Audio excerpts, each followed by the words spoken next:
Hey there, I'm Ashley. I'm 35, a marketing executive, and the sole breadwinner for my family of four. Lately, life's been a balancing act, but I'm holding it together. It's 6 o'clock a.m., and my alarm blares. I drag myself out of bed, careful not to wake Harry. He's still snoring and won't be up for hours. I tiptoe to the kitchen and start the coffee maker. The smell of caffeine is sometimes the only thing keeping me going. Mom, where's my science project? Emma's voice echoes from upstairs. Check the dining room table, sweetie. I call back, scrambling eggs for breakfast. Liam shuffles in, rubbing his eyes. I don't want to go to school today, he mutters. Come on, champ, you've got this. I ruffle his hair and slide a plate in front of him. The morning rush is always chaos. Packing lunches, signing permission slips, and trying to gulp down my own breakfast. Harry finally emerges. Babe, can you give me $20? Meeting the guys later. I hesitate. Harry, we're tight this month. Maybe skip it. He rolls his eyes. I never ask for anything. Don't be so controlling. I bite my tongue and hand over the cash, not wanting to argue. After dropping the kids at school, I race to the office. My boss, Michael, catches me in the elevator. Ashley, just the person I wanted to see. That proposal you worked on. The client loved it. Keep this up, and we might be talking about that corner office soon. I beam with pride. Thanks, Michael. I'm giving it my all. The day flies by in a blur of meetings and deadlines. By the time I leave, it's dark. I pick up the kids from my neighbor and head home, already planning dinner in my head. As I pull into the driveway, I see Sarah waiting on the porch, her face tight with worry. Ash, we need to talk, she says as soon as I step out of the car. I tell the kids to go inside and start their homework before turning to Sarah. What's up? She takes a deep breath. I saw Harry at the bar today with some woman. They looked cozy. My heart sinks, but I force a smile. Probably just a friend. You know Harry, always Mr. Social.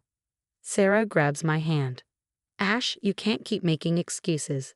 You're running yourself ragged while he does nothing. It's not fair. I pull away, defensive. He's just going through a rough patch. He'll find a job soon. Sarah looks like she wants to say more but shakes her head. Just take care of yourself, okay? I nod, watching her leave.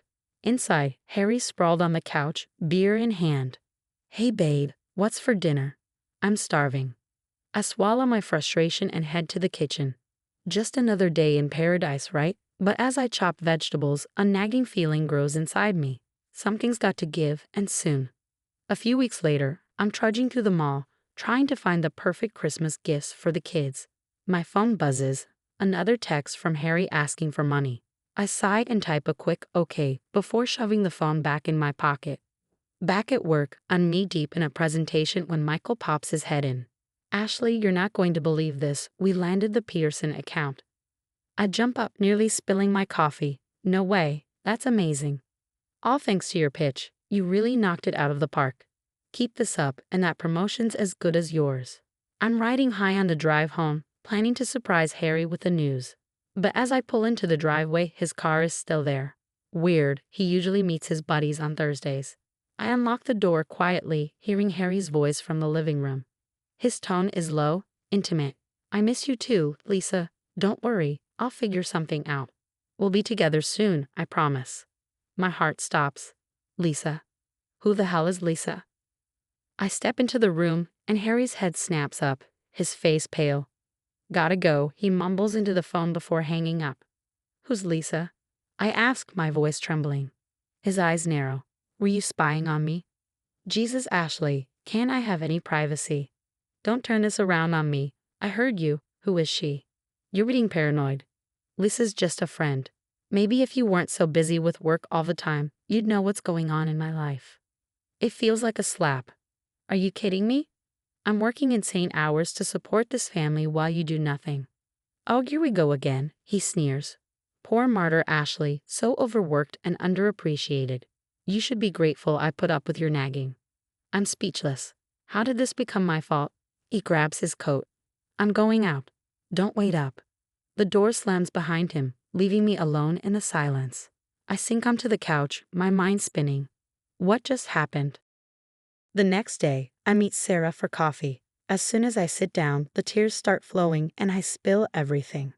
Oh, honey, you know this isn't right, don't you? He's manipulating you, Sarah says, her voice full of concern. I shake my head. But what about the kids? Christmas is coming. I can't ruin everything right now. Sarah's eyes flash with anger. And what about you, Ash? Don't you deserve better than this? I don't have an answer. Instead, I throw myself into Christmas preparations, pretending everything is fine. I bake cookies with Emma, help Lion write his letter to Santa, and try to ignore the gnawing pit in my stomach every time Harry's phone buzzes. Babe, I'm sorry about the other day. I've just been stressed, you know. Harry says one evening, how about we forget about it and have a great Christmas? I want to scream, to demand answers, but Emma and Liam are watching us with wide eyes. I can't shatter their world. Not yet. So I force a smile and nod. Sure, honey. Let's have a great Christmas. Christmas Eve comes, and I'm rushing through the crowded mall, grabbing last-minute stocking stuffers. My phone buzzes nonstop, Harry asking when I'll be home. He probably wants me to start on Christmas dinner. I pull into the driveway, arms full of bags, but something feels off. The lights are on, but the house feels empty. I fumble with my keys and push the door open. Harry? Kids? I'm home. Silence, then footsteps. Harry appears in the hallway, his face cold. Finally decided to show up, huh? I frown, setting the bags down. What are you talking about? Where are the kids? At your sister's. I needed to talk to you. Alone. My stomach drops. That's when I see them, my suitcases sitting in the living room. Harry, what's going on? He crosses his arms, his voice emotionless. I want you out, Ashley, tonight. I laugh nervously. Very funny. Come on, help me with these presents. I'm not joking. He cuts me off. I'm done pretending. You're never here. Always at work. The kids need a real parent, not someone who's married to their job. It feels like a punch to the gut. Are you insane? I work hard for this family while you sit around doing nothing. His eyes narrow. See, this is exactly why you need to go. Always criticizing, never appreciating what I do. Well, I found someone who does. Lisa understands me.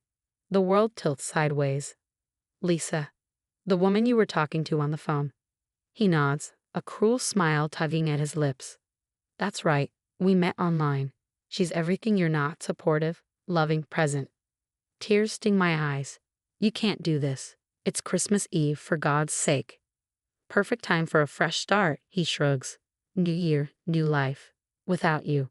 I'm shaking now, anger and fear battling inside me. The kids. We'll be fine, he interrupts, his voice cold and calculated. In fact, I'll be filing for full custody.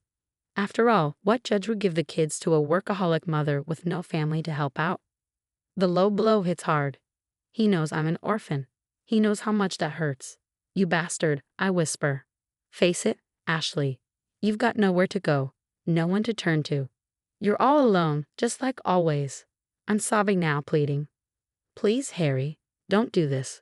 We can work it out. But he's not listening. With one final push, I'm stumbling out onto the porch, my bags tumbling after me. The door slammed shut behind me. I stand there, numb with shock, staring at the closed door. The Christmas wreath mocks me with its cheerful ribbons. Inside, I hear Harry on the phone. Hey babe, it's done. Come on over. Reality crashes down. This is really happening. I'm homeless on Christmas Eve. With shaking hands, I pull out my phone and dial Sarah's number. Ash, what's wrong? Her voice is thick with sleep. He kicked me out. I choke out, my voice barely above a whisper. Harry, he's leaving me for someone else. That son of a... Sarah cuts herself off. I'm coming to get you right now. Don't move. I nod, forgetting she can't see me, and sink down onto my suitcase. The night is cold, but I barely feel it. Headlights appear down the street, and for a moment, I think it's Sarah. But then I see her. A blonde woman, practically bouncing as she walks up Harry's, driveway. She knocks on the door, and it opens immediately. Harry pulls her into a kiss. Lisa. It has to be. I turn away, unable to watch. Moments later, Sarah's car pulls up. Moments later, Sarah leaps out of her car and pulls me into a tight hug. Oh honey, I'm so sorry. Come on, let's get you out of here. As we drive away, I catch one last glimpse of the house in the rearview mirror. The Christmas lights twinkle merrily, oblivious to the fact that my entire world has just shattered. What am I going to do? I whisper. We'll figure it out together. You're not alone, Ash. I promise. But as the house disappears from view, I can't help but feel like I've lost everything. Merry Christmas to me, right? The first few weeks after Christmas are a blur. I crash on Sarah's couch, throwing myself into work to avoid thinking about it all. Michael notices my renewed drive. Ashley, your performance lately has been exceptional. I think it's time we talked about that promotion. I blink, surprised. Really? Even after? He smiles warmly. Your personal life doesn't define your professional worth. The job's yours if you want it. With shaking hands, I sign the contract. The pay raise will help with the divorce costs. Speaking of which, I meet Linda, my new lawyer, later that day. She's a force of nature in a power suit. So he kicked you out on Christmas Eve. What a charmer, she scoffs, flipping through my case file. Don't worry, we'll nail him to the wall. And nail him we do. Linda uncovers years of financial records showing Harry's complete dependence on me. But the real bombshell drops a month into the proceedings. You're not going to believe this, Linda says, striding into her office where I'm waiting. Your husband's girlfriend? She cleared out his bank accounts and disappeared. Turns out she's wanted in 3 states for running similar scams. I can't help but laugh.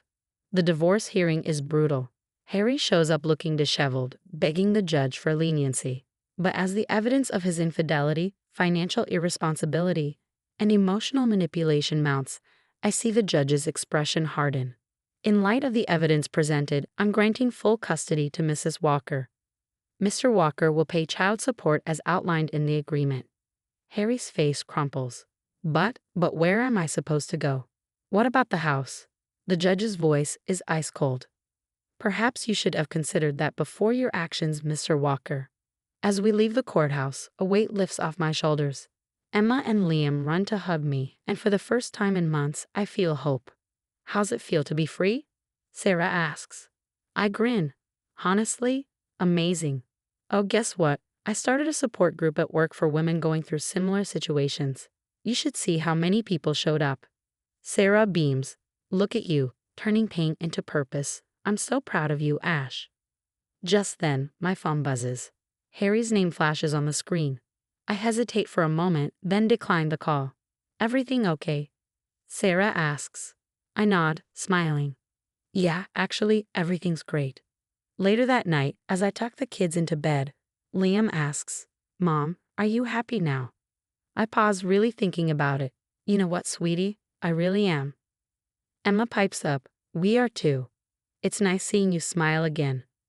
I hug them both tightly, feeling tears prick at my eyes. But for once, they're happy tears.